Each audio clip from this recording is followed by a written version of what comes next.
Are you looking to crush your commander opponents with your creature's raw toughness? I'm Dan. Welcome to Rashad and Port MTG. Let's get into it. Today's new arrival is Doran the Siege Tower. For black, green, white, you get a 0/5 legendary creature Treefolk Shaman. Each creature assigns combat damage equal to its toughness rather than its power. One thing to note here is it does say each creature, so please make sure that your opponents are also dealing combat damage with their creature's toughness rather than their creature's power. I've seen Doran built a few different ways, including a Treefolk tribal deck, but the deck that I built here today focuses mostly on low power and high toughness synergies. Assault Formation and Huatli the Sunsheart do a really good Doran impersonation, but they only affect the creatures that you control. Assault Formation also allows your defenders to attack and gives you a +0/+1 buff via that mana sink. Huatli is also kind of nice for the life gain, but you're really not going to be using her for that very much. Now I'd like to go over a few creature synergies, starting with Sapling of Kolfanor. When it attacks, reveal the top card of your library. If it's a creature, you gain life equal to its toughness, lose life equal to its power, then put it into your hand. So this keeps the creatures coming. It also gets us quite a bit of life gain, and we're not going to be losing a lot of life since a majority of our creatures are pretty low power. Nethroi, Apex of Death. When this mutates, return any number of creatures with total power 10 or less from your graveyard to the battlefield. As I pointed out before, a lot of our stuff is pretty low power, so we're going to be able to recur a lot of our creatures from the graveyard with this guy. Next, I'd like to talk about a few enchantments, starting with behind the scenes. Creatures you control have Skulk, which means that they can't be blocked by creatures with greater power. As we've stated, a lot of our stuff has pretty low power, so a lot of our creatures are going to go unblocked and get in with their toughness. And also before damage, you can buff them with this enchantment, so it's super handy to have. Next one is Sight of the Scale Lords. Beginning of combat on your turn, creatures with toughness 4 or greater get +2/+2 and vigilance. I counted, and in this deck, there's only 2 or 3 creatures that have toughness less than 4. So this is going to be a buff for a majority of our creatures, and giving them vigilance is no joke. Next, we have a couple artifacts that help us really lean into our low power synergies, starting with Meekstone. Creatures with power 3 or greater don't untap during their untap phases. And Crackdown does about the same thing, but it's specific to non-white creatures, so you have to be a little careful when you play Crackdown, but I do think that both of these are necessary to really take full advantage of this deck. And now we have Fell the Mighty. Destroy all creatures with power greater than target creature. Slaughter the Strong. Each player chooses any number of creatures they control with total power 4 or less, then sacrifices all other creatures they control. Dusk. Destroy all creatures with power 3 or greater. Pretty much all of these help us leverage our low power creatures even further. And same with the Dawn side of Dusk to Dawn. It allows us to recur all of them that have power 2 or less from our graveyard and put them into our hand. Card advantage. We're going to start off just talking about the Wall of Blossoms and Wall of Omens. When both of them enter the battlefield, you get to draw a card. Pretty simple. They are 0/4 defenders as well, so that helps us with our strategy. Next up, we have Abzan Beastmaster. At the beginning of your upkeep, draw a card if you control the creature with the greatest toughness or tied for the greatest toughness. I'd be very surprised if that's not us every single upkeep, as long as we have this guy. Mentor of the Meek. Whenever a creature with power 2 or less enters the battlefield under your control, you may pay 1 to draw a card. And Uvenwald Observer. When a creature you control with toughness 4 or greater dies, draw a card. Now we have Courser of Krufix, or Krufix, however you say it. Tell me how you say it in the comments. You get to play with the top card of your library revealed. You can also play lands from the top of your library this way. This is super helpful for us so we can see what cards are coming. You can also get lands off the top of your library, but also when a land enters the battlefield under your control, you get to gain a life. Rurik Armasaur. Whenever an opponent activates an ability of a land or creature that isn't a mana ability, you may draw a card. It also has a pretty nice butt, being a 2/5 for 3. Doran Frostfang. Attacking creatures you control have Death Touch. Whenever a creature you control deals combat damage to a player, draw a card. So this is a nice give and take with your opponent. Do they really want to block something and have it die? Because all of our stuff has beefy toughness, right? So they have to make a choice of probably losing their creature or losing the life and allowing us to draw a card. Abzan Charm is one of my favorite cards of all time. It's just so flexible. You get to choose one of 3 things. Exile a creature with power 3 or greater, draw 2 cards and lose 2 life, or you get to add 2 counters, +1/+1 counters across 1 or 2 creatures. And we have Harmonize, which is a green staple. You get to draw 3 cards, plain and simple. Then we have Camaraderie, which does a lot of stuff. Draw, life gain, and buff all in 1 card. Like, what more do you really want here? Gain X life and draw X cards, where X is the number of creatures you control. And creatures you control get +1/+1 until end of turn. I always get a little bit of bad feels sometimes when I draw this card because I don't have any creatures. So if there is something that you guys feel is a better fit for this slot, please add it to the comments and let me know. And to wrap up card advantage, we have Phyrexian Arena. At the beginning of your upkeep, draw a card and lose 1 life, as well as Guardian Project. Whenever a non-token creature enters the battlefield under your control and it doesn't have the same name as a creature you control or one in your graveyard, draw a card. We're playing Commander, so this is going to happen. Like, you're going to draw a card 99% of the time. Now we'll go over our remaining creatures of the deck. We'll start off with our cheap ones and progressively get more expensive. Go with Disowned Ancestor. For single black, we get an 0/4 that gets larger over time if we choose to activate that Outlast ability. God Pharaoh's Faithful, which sometimes gains us extra life whenever we cast a black spell. And Nyx Fleece Ram, which gains us more life and is also an 0/5 for 2 mana. Skin Shifter. Lots of options with this card. We're going to be activating it as a 0/8 plant most of the time, but there are certain situations where you want a 2/2 bird or a rhino that can trample over stuff. So just keep your options open. Eidolon of Rhetoric. It's super nice to slow everybody down to 1 spell a turn, and 1/4 body's pretty nice. Rasta of the Endless Web. You can't tell.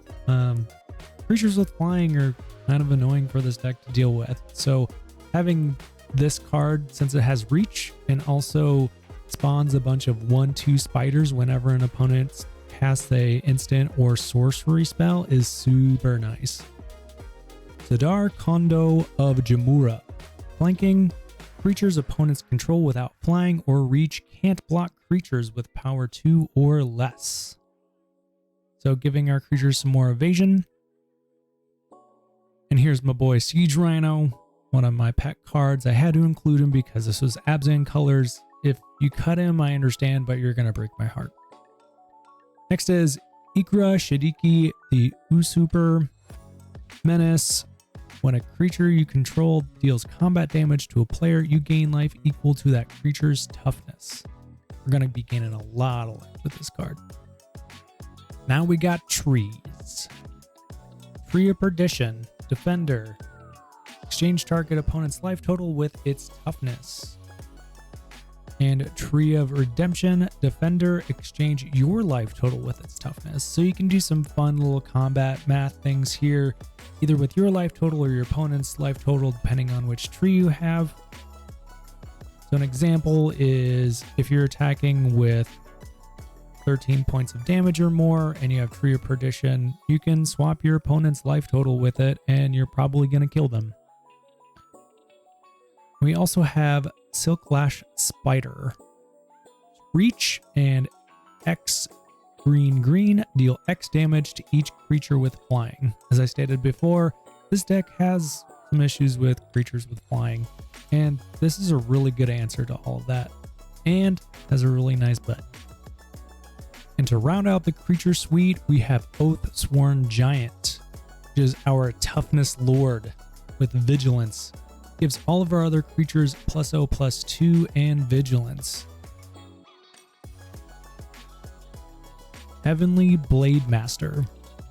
Flying double strike. Whenever it enters, you may attach all equipments to it. Other creatures you control get +1/+1 for each, or equipment attached to the Bladesmith. We don't really care about those last two too much. There are a few equipments in this deck, which we'll talk about later. But the main draw to this guy is that with Doran out, he's dealing 12 damage because of double strike. And same with Satalpa. I mean, it has all of the things. Flying, double strike, vigilance, trample, indestructible. I know it's included in a lot of the commander precons nowadays, but this card just ends games quick in this deck because it's dealing 16 damage with Doran out. That's crazy. All right, it's time to get jacked and go over some buffs. We got Tower Defense. Creatures get +0/+5 until end of turn. Bar the Door. Creatures you control get +0/+4 until end of turn. And Solidarity. Creatures you control get +0/+5 until end of turn. Next up, we have Slagworm Armor. Equipped creature gets +0/+6. Equip 3. And Mirror Shield. Another equipment. I added this over Lightning Greaves and Swift Boots because I feel like it fits the theme of the deck a little bit better. Equipped creature gets +0/+2 and has hexproof. And also, whenever a creature with Death Touch blocks or becomes blocked by this creature, destroy that creature. So I think that this is better than Lightning Greaves and Swiftfoot Boots in this deck because we're not really trying to haste any of our creatures. And getting the +0/+2 boost is super helpful. And to round out the buffs, we have Spider Silk Armor. Your creatures get +0/+1 and have reach. Here comes my favorite part, removal and interaction. I don't know about you, but I just really like killing people's stuff.